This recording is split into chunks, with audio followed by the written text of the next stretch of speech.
नमस्कार, मी केतकी जोशी. वाचाल तर वाचालमध्ये तुमच्या सगळ्यांचं स्वागत आहे. एरवी आम्ही तुम्हाला स्टुडिओमध्येच पुस्तकांचे जग दाखवतो, पण आज मात्र आम्ही तुम्हाला बाहेर घेऊन आलेलो आहोत स्टुडिओच्या आणि आम्ही तुम्हाला पुस्तकांच्या साथीनं वेगळ्या जगाची एक सफर करणार आहोत. आणि यासाठी माझ्याबरोबर एक स्पेशल पाहुणी असणार आहे. ती खूप गोड अभिनेत्री आहे आणि त्याचबरोबर खूप चांगली वाचक आहे आणि सगळ्यात महत्त्वाचं म्हणजे ती आता लेखिका सुद्धा झालेली आहे. माझ्याबरोबर आज असणार आहे अमृता सुभाष. अमृता, खूप खूप स्वागत आहे वाचाल तर वाचालमध्ये. नमस्कार. अमृताच्या पुस्तकाचं नुकतंच प्रकाशन झालेलं आहे, एक उलट एक सुलट. आणि या पुस्तकाच्या निमित्तानेच आम्हाला तुझ्याशी बोलायचं आहे. पण फक्त याच पुस्तकाच्या निमित्ताने नाही, तर संपूर्ण तुझं वाचन जे आहे त्याबद्दल आम्हाला बोलायचं आहे. आधी तुझ्या पुस्तकाविषयी सांगशील? लेखक लेखिका होण्याची सुरुवात कशी झाली? लिहावं असं कधीपासून वाटलं? या कार्यक्रमाचं नाव वाचाल तर वाचाल असं आहे आणि खरंच माझ्याही बाबतीत थोडंसं तसंच झालं. माझ्या लिखाणाची सुरुवात ही माझ्या वाचनांनीच करून दिली असं मी म्हणेन. पण अर्थात म्हणजे प्रत्येक जो माणूस वाचतो तो लिहिल असं नाही, पण खूप लहानपणापासून खूप चांगली पुस्तकं माझ्या आयुष्यात येत गेली, कारण वाचणारी माणसं माझ्या आसपास होती. म्हणजे आत्ता माझं जे पुस्तक प्रकाशित झालं नुकतंच राजहंस प्रकाशनतर्फे, ज्याचं नाव आहे एक उलट एक सुलट. लोकसत्तामध्ये हा माझा स्तंभ चालू होता आणि खूप तुम्ही सर्वांनी त्याला भरभरून प्रतिसाद दिलात, त्याबद्दल आधी तर धन्यवाद. तर त्या स्तंभाच्या त्या पुस्तकाच्या मनोगतात पण मी लिहिलेलं आहे की लहानपणी मी ज्या गोष्टी ऐकल्या, माझा मामा गोपू देशपांडे प्रख्यात नाटककार, तर त्याच्या लहानपणच्या गोष्टी मी ऐकल्या की तो इतका वाचायचा की त्याला जेवणाची पण शुद्ध नसायची, खाण्यापिण्याची पण शुद्ध नसायची. तर एक इनफॅक्ट मी त्याच्यामध्ये एक प्रसंग पण उद्धृत केलेला आहे माझ्या पुस्तकाच्या मनोगतामध्ये की एकदा त्याच्यासाठी जेवण झाकून ठेवून माझे आजोबा बाहेर गेले आणि ते म्हणाले, गोविंदा जेवून घे रे. आणि तो काहीतरी वाचत होता आणि तो म्हणाला, हा मी जेवतो. आणि रात्रीच्या वेळेला ते घरी परत आले तेव्हा ते तसंच्या तसं तिथे ताट झाकलेलं होतं. ते म्हणाले, अरे गोविंदा जेवायचं नाहीस का? तो म्हणाला, जेवलो की. त्याचं जेवण हे काहीतरी वेगळं होतं आणि असं जेवण खाणारा माणूस हा माझा मामा होता. म्हणजे शब्द हेच कदाचित त्याचं जेवण होतं. त्याला तहान भूक काहीच अशा वेळेला आठवायचं नाही. त्याचे संस्कार होते. त्यांनी पहिल्यांदा तुकाराम, एकनाथ असे खूप थोर माणसं माझ्या आयुष्यात आणली. ती त्या वयात डोक्यावर न गेली खरं सांगायचं तर, पण तरी सुद्धा शब्दांची आवड उत्पन्न झाली. आणि त्याच्यानंतर अगदी एक डायरेक्ट इन्फ्लुएन्स माझ्यावरचं वाचण्याचं म्हणजे माझी आजी. ती प्रख्यात नाटककार श्रीकृ कोल्हटकर हे तिचे काका. म्हणजे लिखाण हे तिथपासून येत गेलं. आणि आजी खूप छान वाचायची आणि आम्हाला वाचून दाखवायची. जे वाचलं असेल त्याच्या गोष्टी सांगायची. स्वतःला त्या पुस्तकावर जे वाचलं असेल त्याच्यावर विचार करायला उद्युक्त करायची. तर त्याच्यामुळे पुस्तकांवरचं प्रेम हे आजीकडनं पण खूप आलं. आजीकडनं मला वाटतं माझ्या आईत आलं, ती माझ्या आईची आई, आणि आईकडनं माझ्यात आलं. म्हणजे जन्माआधीपासूनच आलं असेल असं वाटतं आहे. कारण खरं तर तू नशीबवान आहेस, कारण हा खूप छान वारसा तुला मिळाला, जो वाचनाचा आहे, लेखनाचा सुद्धा आहे. पण तुझ्या वाचनाच्या काय आठवणी आहेत की तू मिळेल ते वाचायचीस किंवा तुझ्या सुट्ट्या, तू खूप वेळा सांगितलं की सुट्ट्या सगळ्या पुस्तकांचा फडशा पाडण्यात, काय वाचायला आवडायचं लहानपणी आणि आता काय आवडतं? मी आत्ताच्या आजीचा उल्लेख केला, आशा देशपांडे तिचं नाव. तिनी रहमतपूर हे माझं गाव, सातारा जिल्हा, कोरेगाव तालुका. तर रहमतपूरला तिनी लग्नानंतर हिंद वाचनालय नावाचं वाचनालय सुरू केलं. आणि आत्ता या अक्षरधाराच्या गॅलरीत आपण असताना मला त्या वाचनालयाची खूप आठवण होते, कारण ती सुद्धा म्हणजे वाचनालय खूप असतात पण पुस्तकावर प्रेम करणाऱ्या माणसाचं वाचनालय कसं असेल तसं ते हिंद वाचनालय होतं. जसं ही बुक गॅलरी आहे जिथे आपण उभे आहोत, अक्षरधारा, की म्हणजे एक पुस्तकाचं दुकान असतं पण एक पुस्तकावर प्रेम करणाऱ्या माणसाची एक बुक गॅलरी जशी असेल त्या ठिकाणी आपण आहोत. तसं आजीचं होतं. तर त्या हिंद वाचनालयात मी ना, तू म्हणालीस तसं हाती येईल ते वाचायचं आणि एक पुस्तक सकाळी घेतलं की दिवसभरात ते संपलंच पाहिजे. म्हणजे आणि मग मला ना माझे भावंड वगैरे खूप चिडायची की अरे यार, तू खेळायला येत नाही, तू काहीच आमच्याबरोबर, तू सतत काय आपलं पुस्तकी किडा आहेस वगैरे असं. सो पण मला ना त्या जगात गेलं की एक काहीतरी त्या जगात मी हरवून जायचे, असं काहीतरी व्हायचं. त्यामुळे सुरुवातीला मी तुला म्हटलं तसं की सगळं वाचलं. म्हणजे चिंगी, गोट्या अशी आमच्या लहानपणी असलेली पुस्तकं ताम्हणकरांची. त्याच्यानंतर श्यामची आई, मग साने गुरुजींची सगळी गोड गोष्टी पासून सगळी पुस्तकं, असं सगळंच मी वाचत राहिले. आणि वाचता वाचता काहीतरी माझी आवड निर्माण व्हायला लागली हळूहळू. आणि मग थोडी मोठी झाल्यावर विजय तेंडुलकर एक स्नेही म्हणून आयुष्यात आले आणि तिथे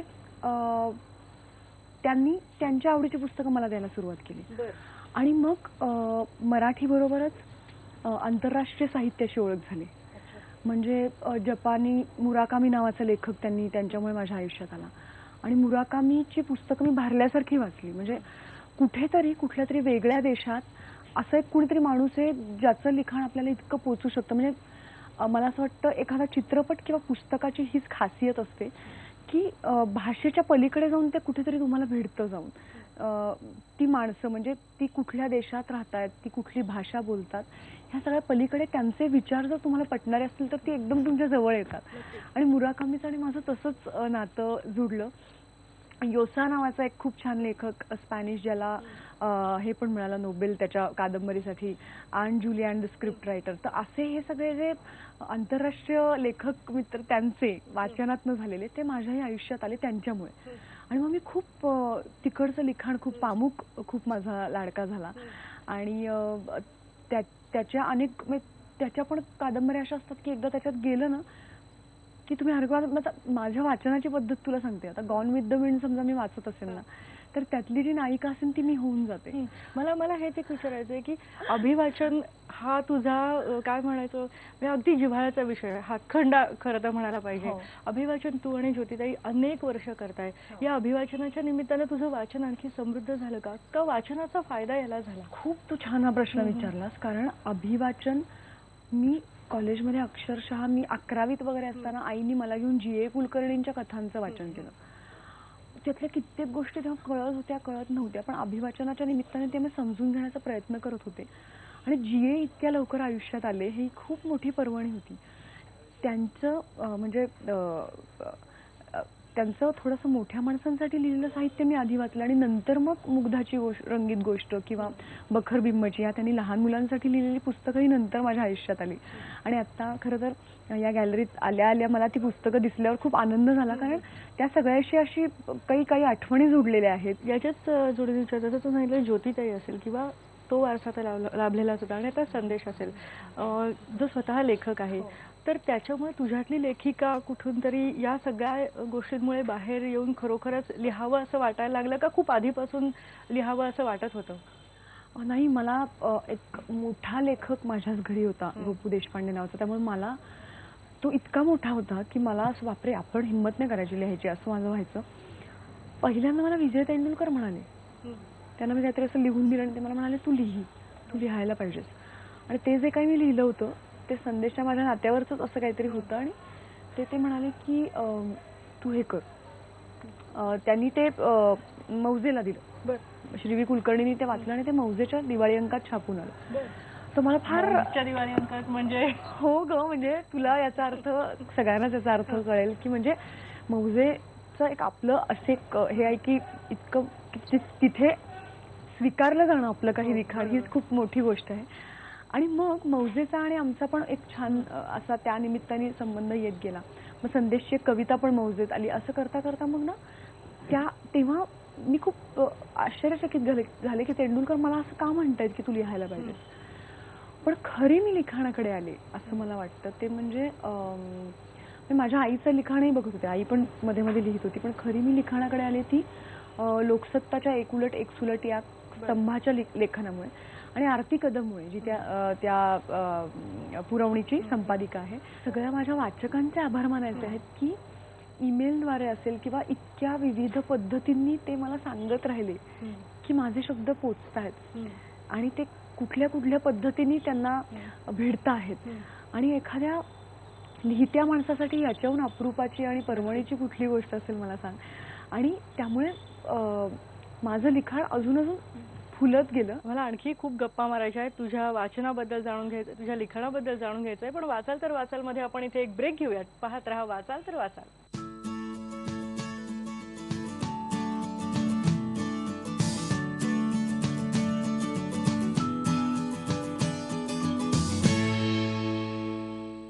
वाचाल तर वाचालमध्ये ब्रेकनंतर तुमचं पुन्हा एकदा स्वागत आहे. माझ्यासोबत खूप गोड अभिनेत्री आणि खूप एक छान लेखिका आहे. खूप फ्रेश एपिसोड आहे हा, कारण अमृताचं नवं पुस्तक नुकतंच प्रकाशित झालं आहे आणि तिच्या संपूर्ण वाचनाबद्दल, तिच्या या पुस्तकाबद्दल आपण तिच्याशी बोलतोय. अमृता, जसं तू सांगतोस, तू अफाट वाचन करतेस. आत्ता सध्या आम्हाला एक प्रश्न पडतो की एका क्लिकवर खूप पुस्तकं सगळीकडे मिळतात. अशा वेळेला पुस्तक हातात घेणं किंवा पुस्तकं जवळ असणं, घरी पुस्तकं असणं, हे तुला महत्त्वाचं वाटतं का? तू ई रीडिंग पण तेवढ्याच आत्मीयतेने करू शकतेस? मला तंत्रज्ञान आवडतं. मला तंत्रज्ञानाशी खूप मैत्रीही करायला आवडते. पण काही बाबतीत मी थोडी आधीची असं म्हणूया, कदाचित, माहीत नाही. हे खूप चांगलं आहे की फक्त एका बोटाच्या टिकनी मला हवं ते पुस्तक उपलब्ध होऊ शकते. ही खूप चांगली गोष्ट. पण माझ्यासाठी लिखाणाचं असेल किंवा वाचनाचं असेल, म्हणजे मी हा जो स्तंभ लिहिला तो सुद्धा मी कागदावर लिहिला आणि काय म्हणतात, लेखणीने लिहिला. कागद आणि लेखणी घेऊन लिहिला. कारण की माझी विचारधारा अजूनही, म्हणजे तो एक कोरा कागद मला काहीतरी म्हणतो, तसं ते कोरं पुस्तक असतं ना. म्हणजे आता एक साधं पुस्तक, त्याचा एक वास बघ ना. आता हे किंवा मला दुर्गाताईंचं इथलं एक पुस्तक मला खूप माझं आवडतं पुस्तक आहे. माझ्या खूप आवडत्या लेखिका आहेत दुर्गाताई. तर आता हे पुस्तक, ह्याचा एक स्पर्श आहे, एक थोडासा असा खडबडीत असेल असा आहे की या मुखपृष्ठाचा स्पर्श आहे.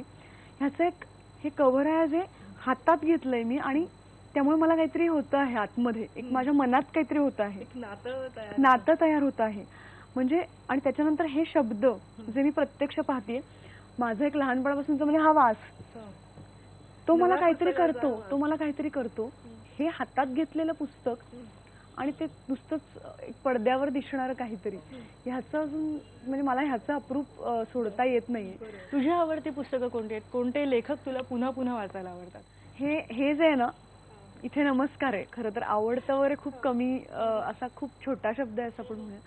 पण ह्या ज्या होऊन गेल्या त्या फार महान आहेत, होत्या, राहतील.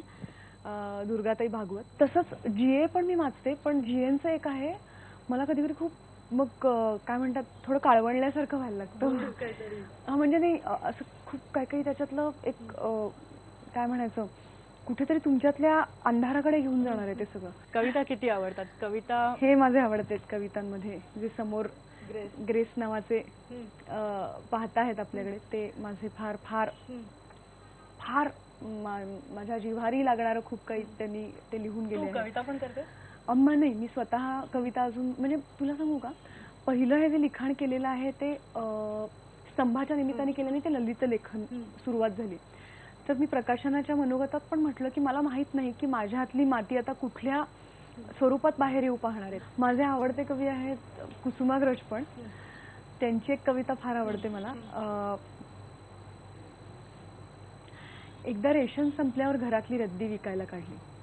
एकदा रेशन संपल्यावर घरातली रद्दी विकायला काढली, तेव्हा तू हसत म्हणालीस, तुमच्या कवितांचे कागद यात घालू का, तेवढंच वजन वाढेल.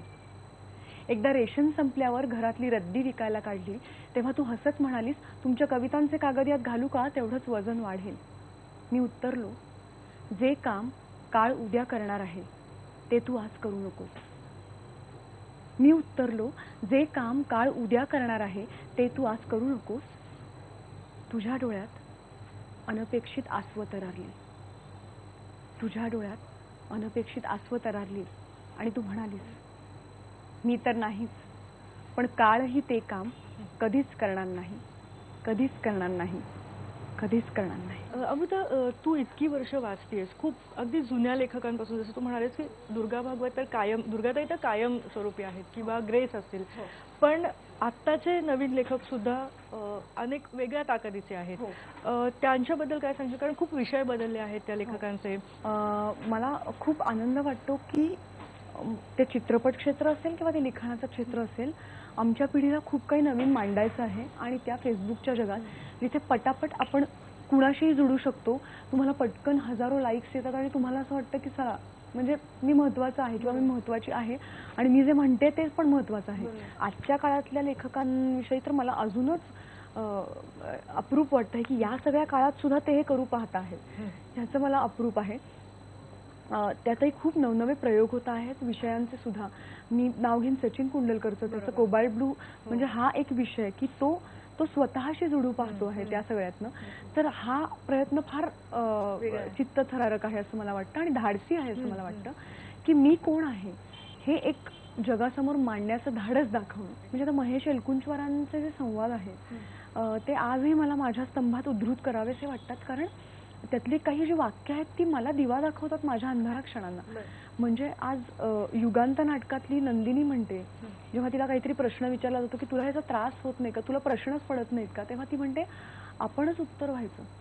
पूर्ण ग्लॅमरस जगात तू राहतेस, त्यामुळे या पुस्तकांचं महत्त्व तुझ्या ह्याच्यात काय आहे ते मला विचारायचं आहे. पण वाचाल तर वाचाल मध्ये आपल्याला पुन्हा एक ब्रेक घ्यावा लागणार आहे. ब्रेक नंतर आपण पुन्हा अमृताशी अशाच गप्पा मारणार आहोत.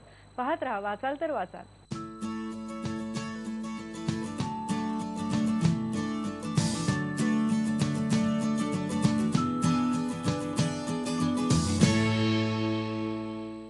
वाचाल तर वाचाल मध्ये ब्रेक नंतर तुमचं पुन्हा एकदा स्वागत आहे. आपण अमृताशी गप्पा मारतोय. खूप मस्त गप्पा चाललेल्या आहेत. खूप ग्लॅमरस जगामध्ये तू वावरतेस. सगळीकडे सगळी चकमकती झगमगती दुनिया आहे.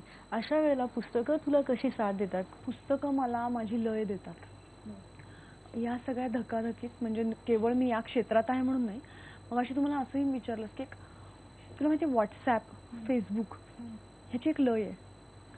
ती लय खूप भरभर आहे. How are you, fine, yes, no, bye. म्हणजे आज एक बातमी टाकली, उद्या दुसरी बातमी टाकली, परवा तिसरी बातमी टाकली. सो एक खूप भरभर ती लय आहे.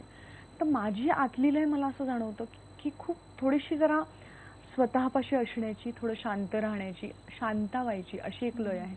म्हणजे कधी कधी ढिसटाक असं पण आवडतं, पण कधीतरी असं वाटतं की नाही, मला किशोरीताई ऐकायच्यात. तर किशोरीताई ऐकायच्यात किंवा अश्विनी भिडे देशपांडे ऐकायच्यात असं जेव्हा वाटतं, त्यातनं ज्या मनात लहरी उमटतील, ती जी लय असेल ती लय मला पुस्तकं देतात असं मला वाटतं. आणि ती लय मला माझं लिखाणही देतं. पुस्तकं मला माझ्या भाषेत, खूप श्रीमंत भाषा आहे ग मराठी, मला त्या भाषेचा अभिमान ती पुस्तकं देतात. तुला माहिती आहे शब्दांचे पण आवाज असतात. म्हणजे आता ना मी गुलजारांचं एक छोट्या मुलांचं पुस्तक मी मराठीत भाषांतर करते, जे आता ग्रंथालीतर्फे लवकरच प्रकाशित होईल. तर त्यानिमित्ताने मला आता हिंदीतले शब्द आणि मराठीतले शब्द याची गंमत येते. गुलजार साहेब इतके उर्दू शब्द वापरतात, ते जे शब्दांची मजा घेतात. म्हणजे एक वाक्य आहे की वो सातवा रंग तुम पे निखरा है. आता निखरणाचं मराठी काय असेल? मग झळकला आहे का, झळाळला आहे का, तकाकला आहे का, चमकला आहे का, लखाकला आहे. बघ ना, आता एकाच अर्थाचे हे शब्द आहेत. ही मराठीची गंमत आहे. पण आता निखरणामध्ये एक शांतपणा आहे, लखाकण्यामध्ये थोडंसं मोठ्यानं बोलतो तो शब्द. सो शब्दांना सुद्धा आवाज असतात. अमृता इतकी छान बोलतेस की खरं तर संपवा कार्यक्रम असं वाटत नाही. एक शेवटचा प्रश्न, की जसं तुझ्या चित्रपटांबद्दल विचारलं जातं की आगामी काय परीक्षेत, तसं आता पुढे लेखनाचे काय बेत आहेत? म्हणजे काय तुला काय लिहायचं आहे? अभिनयाचा गेले काही वर्ष मी ते करते आहे, तेव्हा कुठे आता थोडं थोडं काहीतरी मला अच्छा ही अशी मजा असते का असं व्हायला लागलंय. तर तशी ती मजा आता लेखनाची सुरू व्हायला, किंवा मी खरंच कोण आहे यातमध्ये, या सगळ्या विश्वात माझं स्थान नेमकं कुठल्या आकारात बसतं. म्हणजे मला तू म्हणालीस तसं मला कादंबरी का, नाटक का, चित्रपट का, कुठे मला स्वतःला पाहायचं आहे हे मला शोधायचंय. पण मला एक मात्र चिरंतन माझ्या आयुष्यात असेल असं मला वाटतं, ते म्हणजे हा शोध. मला असंही वाटतंय, एक ती लेखणी हातात घेतली आणि एक तो कागद समोर आला किंवा एक ते पुस्तक समोर आलं ना, की मला असं वाटतं हे माझं घर आहे, आय बिलॉंग. एक फिलिंग, असं फिलिंग काही गोष्टी तुम्हाला देतात. तर ते मला रंगमंचावरही होतं. म्हणजे 3 ताप असला सुद्धा तो उतरतो. तर तो रंगमंचावरचं ते फिलिंग मला या लिखाणात सुद्धा येतं आणि मला खूप भरून येतं आता हे तुला सांगताना.